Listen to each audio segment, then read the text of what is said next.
बीमारी का चौथा स्टेज था। सब खत्म हो जाता, लेकिन ऐन वक्त पर आ गए हम सभी के प्यारे, हम सभी के आदरणीय हमारे हनुमान जी।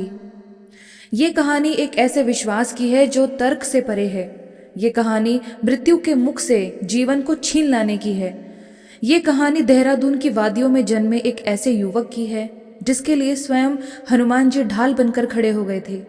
जब विज्ञान ने हाथ खड़े कर दिए, जब डॉक्टरों ने जवाब दे दिया, तब जिस शक्ति ने असंभव को संभव किया, उस शक्ति का नाम है हनुमान जी। इस कहानी को केवल एक किस्सा समझकर मत सुनिएगा, इसे एक यात्रा समझिएगा। एक नास्तिक या सामान्य आस्तिक से एक परम भक्त बनने की यात्रा। शब्दों के बीच में छिपे भावों को महसूस कीजिएगा, क्योंकि ये कहानी आकाश की है, लेकिन इसमें छिपा संदेश हम सबके लिए है। देहरादून, देवभूमि उत्तराखंड का एक शांत और सुरमय शहर। यहाँ की हवाओं में ही भक्ति की सुगंध घुली हुई है। इसी शहर में आकाश का पुश्तैनी घर था, लेकिन आकाश की कहानी उनके जन्म से बहुत पहले शुरू होती है। ये उस दौर की बात है जब संयुक्त परिवार हुआ करते थे और घर के आंगन बच्चों की किलकारियों के बिना वीरान माने जाते थे। आकाश की दादी एक धर्मपरायण महिला थी। उनके घर में सब कुछ था, लेकिन एक पुत्र की कमी उनके दिल में शूल की तरह चुभती थी। उनकी दो बेटियां थीं जो उन्हें प्राणों से भी प्यारी थी, लेकिन उस जमाने की सामाजिक और पारिवारिक मान्यताओं के अनुसार वंश को आगे बढ़ाने के लिए एक पुत्र की चाहत हर माँ के दिल में होती थी।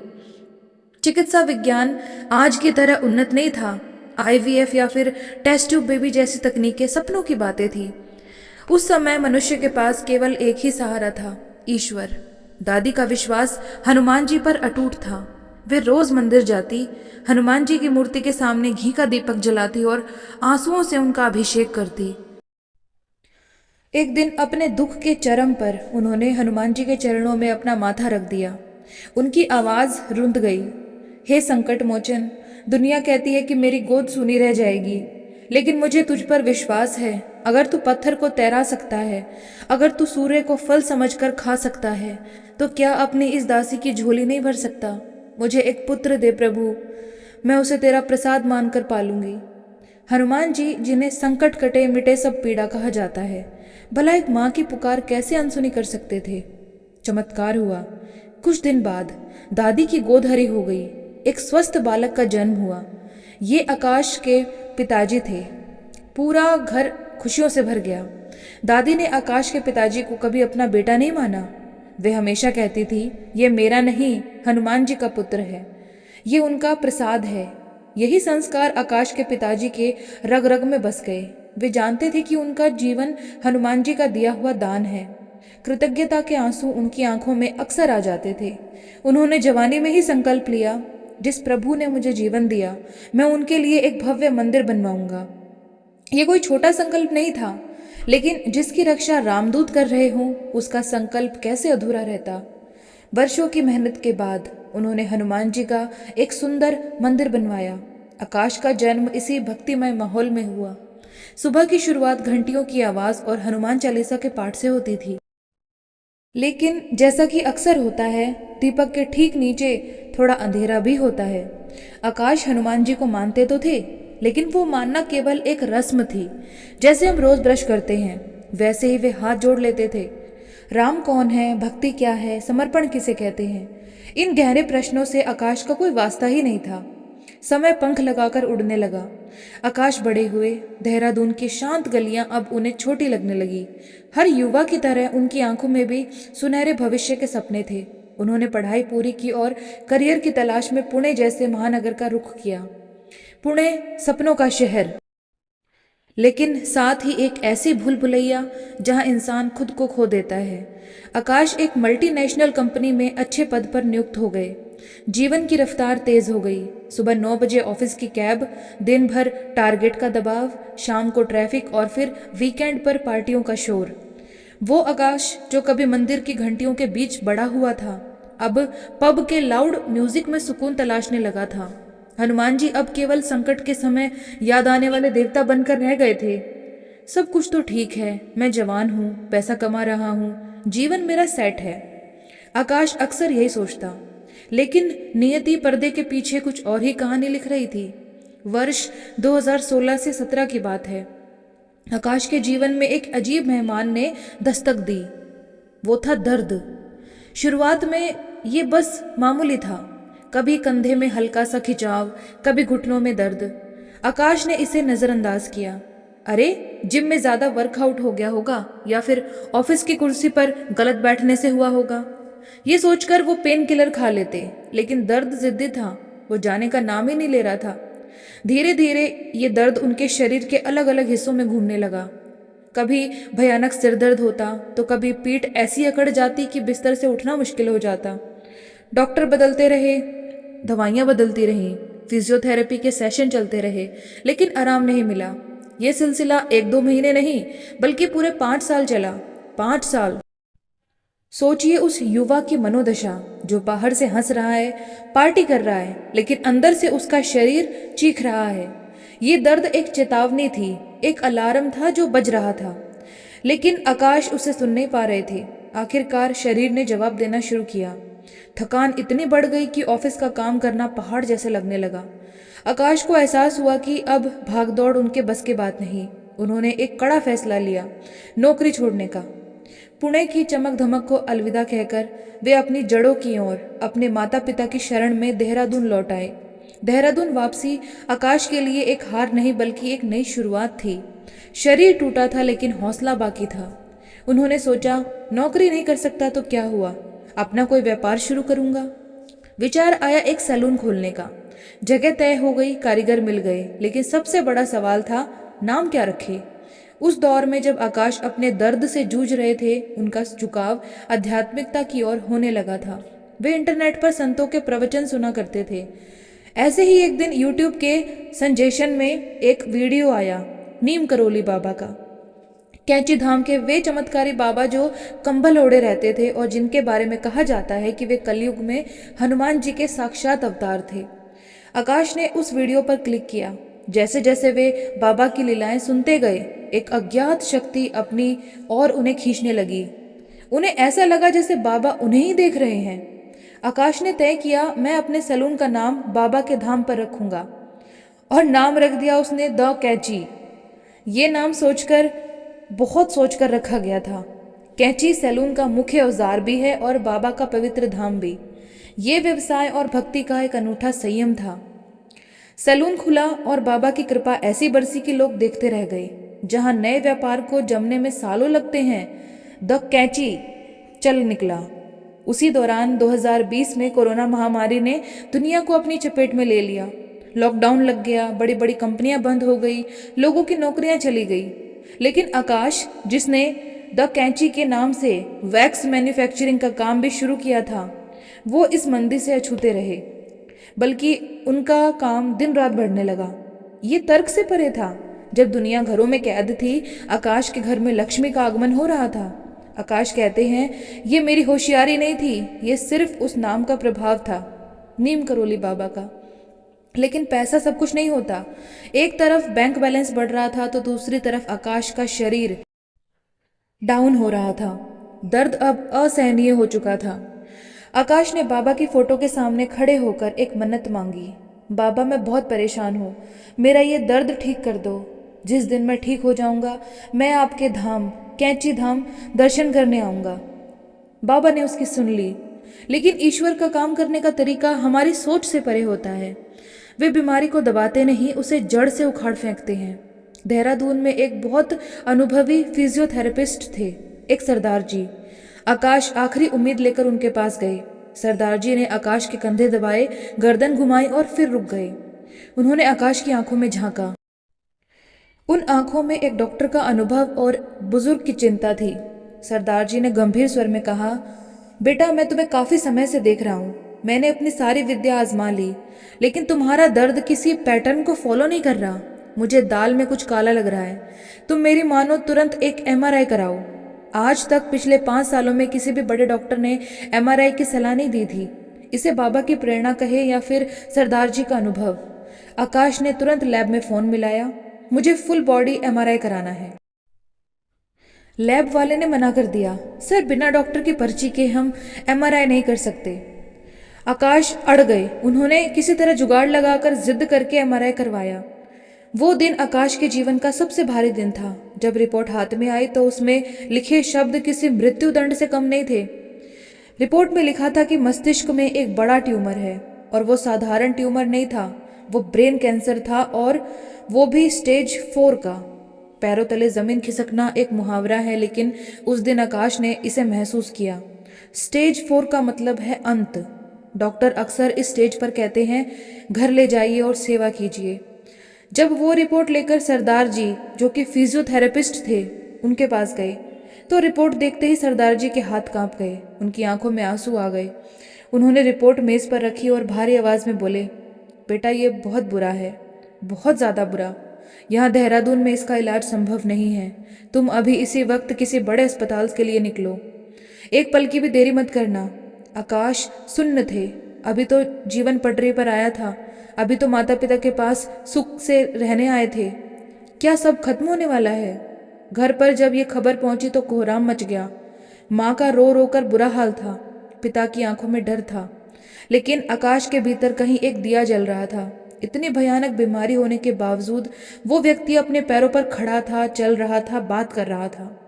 मेडिकल साइंस के हिसाब से उसे कोमा में या बिस्तर पर होना चाहिए था। ये हनुमान जी की पहली कृपा थी। उन्होंने आकाश को टूटने नहीं दिया। बिना समय गंवाए आकाश और उनका परिवार मैक्स हॉस्पिटल साकेत दिल्ली की ओर भागे। रास्ते भर गाड़ी में सन्नाटा था। बस मन ही मन प्रार्थनाएं चल रही थी। मैक्स हॉस्पिटल में उनकी मुलाकात जिस डॉक्टर से हुई, वे डॉक्टर कम और देवदूत ज्यादा लगे। उनका नाम था डॉक्टर कुंज बिहारी। उनके नाम में ही कृष्ण था। वे मथुरा के रहने वाले थे। बड़ी बड़ी सात्विक आंखें, चेहरे पर एक अलौकिक शांति। डॉक्टर कुंज बिहारी ने आकाश को एक मरीज की तरह नहीं देखा। उन्होंने आकाश के कंधे पर हाथ रखा और ब्रिज भाषा की मिठास में बोले, काहे घबराता है लल्ला, हम हैं ना, बांके बिहारी सब ठीक करेंगे। डॉक्टर के उन शब्दों ने आकाश के परिवार को वो ढांढस दिया जो कोई दवा नहीं दे सकती थी। ऑपरेशन की तारीख तय हुई। ये बेहद जटिल सर्जरी थी। मस्तिष्क का ऑपरेशन। एक छोटी सी चूक और या तो जान जाएगी, या फिर याददाश्त, या फिर शरीर का कोई हिस्सा हमेशा के लिए काम करना बंद कर देगा। ऑपरेशन थिएटर के बाहर लाल बत्ती जल रही थी। आकाश अंदर बेहोश थे। उनका सिर खोला जा रहा था। बाहर उनके पिता अपनी माला जप रहे थे। उनकी बहन, माँ, सब उस अदृश्य शक्ति को पुकार रहे थे। घंटों चले ऑपरेशन के बाद डॉक्टर कुंज बिहारी बाहर आए। उनके चेहरे पर मुस्कान थी। ऑपरेशन सफल रहा, हमने ट्यूमर निकाल दिया है। राहत की सांस ली गई। लेकिन डॉक्टर ने यह भी कहा, अभी जंग जीती नहीं है, केवल एक लड़ाई जीती है। अब शुरू होगा असली इम्तिहान, कीमोथेरेपी और रेडिएशन। आकाश का इलाज शुरू हुआ और इधर दुनिया में एक अजीब सा संयोग बना। पूरे देश में पूर्ण लॉकडाउन लग गया। आकाश कहते हैं, आप इसे संयोग कह सकते हैं, लेकिन मैं इसे हनुमान जी की योजना कहता हूँ। सोचिए, अगर दुनिया चल रही होती, सब ऑफिस जा रहे होते, बिजनेस चल रहे होते, और मैं बिस्तर पर पड़ा होता, तो मुझे कितना मानसिक तनाव होता। मुझे लगता कि मैं पीछे छूट रहा हूँ। लेकिन हनुमान जी ने जैसे पूरी दुनिया को ही थाम लिया था। उन्होंने कहा, बेटा तू आराम कर, दुनिया कहीं नहीं जा रही। जब तू ठीक होगा तब दुनिया फिर शुरू होगी। कीमोथेरेपी और रेडिएशन का दर्द भयानक होता है। बाल झड़ जाते हैं, शरीर काला पड़ जाता है, उल्टियाँ होती हैं, मुंह का स्वाद मर जाता है। आकाश का शरीर कमज़ोर हो रहा था, लेकिन उनकी आत्मा जाग रही थी। एक शाम की बात है। आकाश अपनी बालकनी में कुर्सी पर बैठे थे। सड़कें सुनसान थी, हवा साफ थी। आकाश अपनी आंखों को बंद किए हुए राम नाम का जाप कर रहे थे। राम राम राम। तभी एक अद्भुत घटना घटी। आकाश को महसूस हुआ कि उनके बगल में कोई खड़ा है। कोई इंसान नहीं, बल्कि एक ऊर्जा।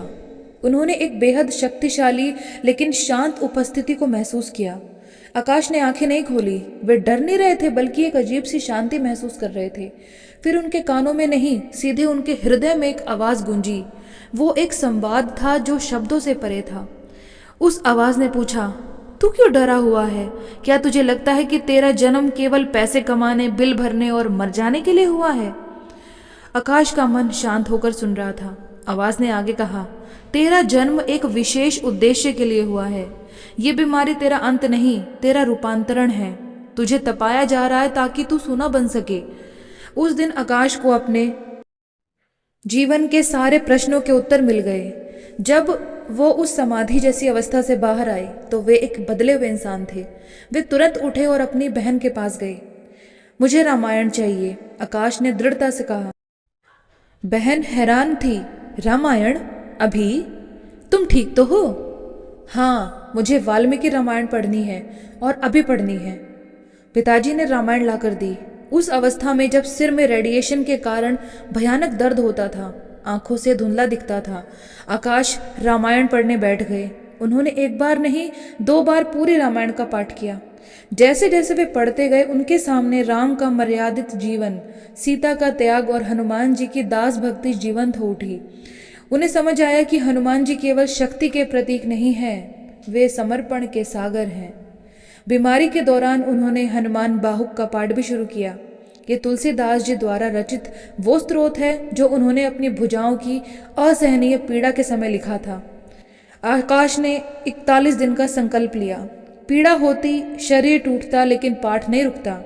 उधर आकाश की छोटी बहन ने भाई के लिए एक कठिन संकल्प लिया, 100 बार हनुमान चालीसा का पाठ। वो घंटों एक आसन पर बैठकर पाठ करती। आकाश बिस्तर से देखते और सोचते, इतनी शक्ति इसमें कहाँ से आई? बहन का ये प्रेम और त्याग देखकर आकाश की आंखों से आंसू बह निकलते थे। ठीक होने के बाद आकाश ने खुद 3 बार 100 हनुमान चालीसा के पाठ का अनुष्ठान पूरा किया। आकाश ने केवल एलोपैथी पर भरोसा नहीं किया, उन्हें समझ आ गया था कि जड़ से इलाज करना है तो प्रकृति की शरण में जाना होगा।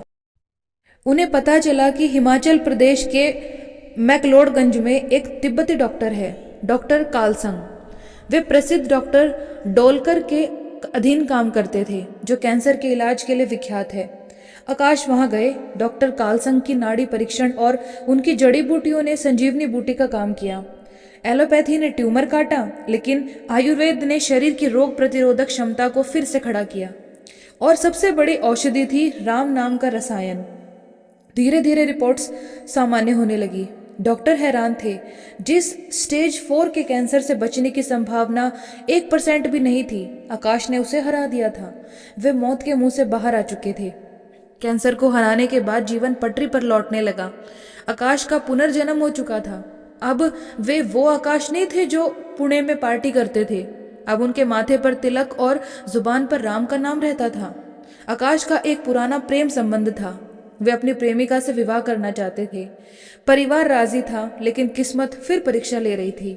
वे कोर्ट मैरिज करना चाहते थे, लेकिन कोई न कोई अड़चन आ जाती। कभी वकील नहीं मिलता, कभी तारीख नहीं मिलती, कभी कागजात पूरे नहीं होते। महीनों बीत गए, हताशा बढ़ने लगी। तब आकाश ने वही किया जो उन्होंने बीमारी के समय किया था, हनुमान जी की शरण। उन्होंने 21 दिन का एक विशेष संकल्प लिया। नियम सरल था, प्रतिदिन 11 बार हनुमान चालीसा का पाठ। उन्होंने हनुमान जी से कहा, प्रभु आपने मुझे जीवन दिया है, अब इस गृहस्थ जीवन की शुरुआत भी आप ही कराइए। ये समस्या आपके चरणों में है। संकल्प के दिन पूरे हुए और चमत्कार शुरू हो गए। जो फाइलें महीनों से अटकी थी, वे अचानक आगे बढ़ने लगी। कोर्ट मैरिज की तारीख मिल गई, लेकिन जिस दिन शादी थी, एक नई मुसीबत आ खड़ी हुई। कोर्ट मैरिज के लिए गवाहों की जरूरत थी। ऐन वक्त पर जो गवाह आने वाले थे, वे आ नहीं पाए।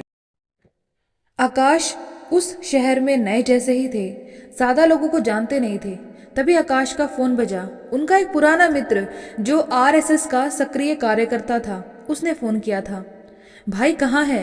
आकाश ने सारी बात बताई। उसके दोस्त ने कहा, तू चिंता मत कर, मैं आ रहा हूँ। वो मित्र अकेला नहीं आया, वो अपने साथ इलाके के पार्षद और कुछ प्रतिष्ठित लोगों को भी लेके आ गया। जिस काम के लिए आकाश परेशान हो रहे थे, वो काम मिनटों में हो गया। इतने रसूखदार लोग खुद गवाह बनने के लिए आ खड़े हुए थे। कोर्ट में जज के सामने आकाश और उनकी पत्नी ने हस्ताक्षर किए। आकाश ने मुड़कर देखा तो उन्हें उन दोस्तों में, उन गवाहों में हनुमान जी की लीला नजर आई। वे जानते थे कि लाल लंगोटे वाले बाबा ने अदृश्य रूप से आकर उनकी लाज रख ली। आज जब आकाश पीछे मुड़कर देखते हैं तो उन्हें याद आता है कि हनुमान जी तो बचपन से ही उनके अंगरक्षक थे। उन्हें 16-17 साल की उम्र का एक किस्सा याद आता है। उस समय आकाश अपने पिताजी की दुकान पर बैठा करते थे। एक दिन कुछ कबाड़ी दुकान पर आए थे। उनके पास कुछ पुरानी बैटरियां थी, वे उन्हें बेचना चाहते थे। आकाश को शक हुआ कि सामान चोरी का हो सकता है, इसलिए उन्होंने मना कर दिया। लेकिन थोड़ी देर बाद पिताजी दुकान पर आए। उन्हें इस बात का पता नहीं था। कबाड़ियों ने फिर कोशिश की और पिताजी ने अनजाने में वो सौदा कर लिया। किस्मत का खेल देखिए, सौदा होते ही बैटरियों का असली मालिक वहां पुलिस के साथ पहुंच गया। पता चला कि वो सामान चोरी का था। पुलिस ने तुरंत उन चोरों को पकड़ लिया। अपने बचाव के लिए चोर ने आकाश की तरफ उंगली उठा दी। साहब, ये लड़का भी हमारे साथ मिला हुआ है, इसी ने तो सौदा करवाया है। पुलिस ने बिना सोचे समझे आकाश का कॉलर पकड़ लिया। एक किशोर लड़का जिसने कभी थाने की शक्ल नहीं देखी थी, उसे पुलिस जीप में बिठाकर ले गई। आकाश का गला डर के मारे सूख रहा था। बदनामी का डर, पिताजी की इज्जत जाने का डर और पुलिस की मार का डर। वो जीप में बैठे कांप रहे थे। तभी उनकी नज़र जीप के डैशबोर्ड पर पड़ी। वहाँ हनुमान जी का एक छोटा सा स्टिकर लगा हुआ था। उस स्टिकर में हनुमान जी अपनी गदा लिए खड़े थे। आकाश ने उस स्टिकर को एकटक देखा। आंखों से आंसू बह रहे थे। उन्होंने मन ही मन कहा, हनुमान जी, मुझे नहीं पता क्या होगा, मैं निर्दोष हूँ। मेरे पापा ने आपका मंदिर बनवाया है, क्या आप उनके बेटे की इतनी बदनामी होने देंगे? बस आज मेरी रक्षा कर लो, न तो पापा का कोई पैसा खर्च हो, न ही पुलिस वाले मुझे हाथ लगाएं। जीप थाने पहुंच गई। लेकिन संयोग देखिए, ये आकाश के इलाके का थाना नहीं था, ये दूसरी चौकी थी। वहाँ का इंचार्ज एक ऐसा व्यक्ति था जो आकाश के पिता को जानता था। इतना ही नहीं, वहाँ एक स्थानीय पत्रकार अंकल भी मौजूद थे। मज़े की बात यह थी कि उन पत्रकार अंकल ने उस क्षेत्र में हनुमान जी की एक प्रतिमा बनवाई थी। जैसे ही उन्होंने आकाश को देखा, वे समझ गए कि ये लड़का गलत नहीं हो सकता। वे ढाल बनकर खड़े हो गए। इंस्पेक्टर साहब, ये लड़का उस परिवार से है जिसने मंदिर बनवाया है, ये चोरी नहीं कर सकता। बिना किसी एफआईआर के, बिना एक भी रुपया रिश्वत दिए और बिना कोई डंडा खाए आकाश को बाइज्जत छोड़ दिया गया। पुलिस वाले जो आमतौर पर खाल उधेड़ देते हैं, वे आकाश से माफ़ी मांग रहे थे। तब आकाश थाने से बाहर निकले तो उन्होंने आसमान की ओर देखा और उस जीप के स्टिकर को याद किया। हनुमान जी ने अपनी गदा से हर संकट को दूर कर दिया था। आकाश को एक और घटना याद है जो ये साबित करती है कि भगवान के घर देर है अंधेर नहीं, और कर्मों का फल यही मिलता है। बिजनौर के पास आकाश के परिवार द्वारा बनवाए जा रहे मंदिर का निर्माण कार्य चल रहा था। वहां पर बहुत सा लोहा और निर्माण सामग्री पड़ी रहती थी। एक रात एक चोर आया, उसकी मति मारी गई थी। उसने कहीं और चोरी करने की जगह मंदिर के निर्माण के लिए रखा गया लोहे का एक भारी खंभा ही चुरा लिया। सुबह जब चोरी का पता चला तो लोग गुस्से में आ गए। पुलिस में रिपोर्ट लिखवाते हैं, सब ने कहा। लेकिन आकाश के पिताजी ने हाथ जोड़ लिए। उन्होंने कहा, जाने दो, ये प्रभु का काम है। शायद उस चोर को उस खंबे की ज्यादा जरूरत होगी, हम दूसरा मंगवा लेंगे। उन्होंने पुलिस केस नहीं किया। लेकिन क्या हनुमान जी अपने घर की चोरी को ऐसे ही जाने देते? इंसानी अदालत में केस नहीं हुआ, लेकिन ऊपर वाली अदालत में फैसला उसी रात हो गया। चोरी के मात्र 2-4 दिन बाद ही खबर आई, उस चोर के साथ बहुत भयानक हुआ था। बताया गया कि जिस खंबे को वो चुरा कर ले गया था, उसी के वजन से उसके हाथ पैर बुरी तरीके से मुड़ गए। उसका शरीर लकवाग्रस्त जैसा हो गया। वो बिस्तर से उठने लायक नहीं रहा। गांव के लोग बातें करने लगे, देखो हनुमान जी के मंदिर में चोरी की थी, कर्मों ने उसे वहीं दबोच लिया। आकाश कहते हैं, मंदिर का पैसा या भगवान की चीज चुराना तो दूर, उसके बारे में बुरा सोचना भी पाप है। उस बंदे ने तो साक्षात हनुमान जी के घर से ही चोरी की थी। उसे तो परिणाम भुगतना ही था। इसलिए मैं सबको कहता हूँ, अपने कर्म साफ रखो। आप दुनिया से छिप सकते हैं, लेकिन उस ऊपर वाले की सीसीटीवी से नहीं। आज आकाश पूर्णतः स्वस्थ है। वो द कैंची चलाते हैं, यानी कि अपना सैलून चलाते हैं। अपने परिवार के साथ खुश हैं और हर सांस के साथ हनुमान जी का धन्यवाद करते हैं। स्टेज 4 ब्रेन कैंसर, जिसने बड़े बड़ों का दम घुटने पर मजबूर कर दिया, वो आकाश के विश्वास के आगे हार गया। ये कहानी हमें सिखाती है कि जब सारे दरवाजे बंद हो जाते हैं, तब भी एक दरवाज़ा खुला रहता है, प्रार्थना का। जब डॉक्टर हाथ खड़े कर दें तो समझ लेना चाहिए कि अब मामला बड़े डॉक्टर यानी ईश्वर के हाथ में है। आकाश की दादी की प्रार्थना, पिता का मंदिर निर्माण और आकाश का अटूट विश्वास, ये सब एक धागे में पिरोया हुआ है। तो अगली बार जब आप कोई संकट में आए, जब लगे कि अंधेरा बहुत घना है, तो आकाश की इस कहानी को याद कीजिएगा। याद कीजिएगा कि एक शक्ति है जो आपकी हर सांस की रक्षा कर रही है। बस ज़रूरत है एक बार उसे दिल से पुकारने की। फिर देखिए कैसे बजरंग बली, कैसे हम सबके प्यारे हनुमान जी सारे संकटों को दूर कर देंगे। दोस्तों, आकाश जी की ये कहानी मुझे उम्मीद है आपको पसंद आई होगी। अगर आपको ये वीडियो पसंद आए तो मेरे चैनल को लाइक करें, शेयर करें और सब्सक्राइब करें। और कमेंट बॉक्स में जय श्री राम भक्त हनुमान लिखना बिल्कुल ना भूलें। धन्यवाद।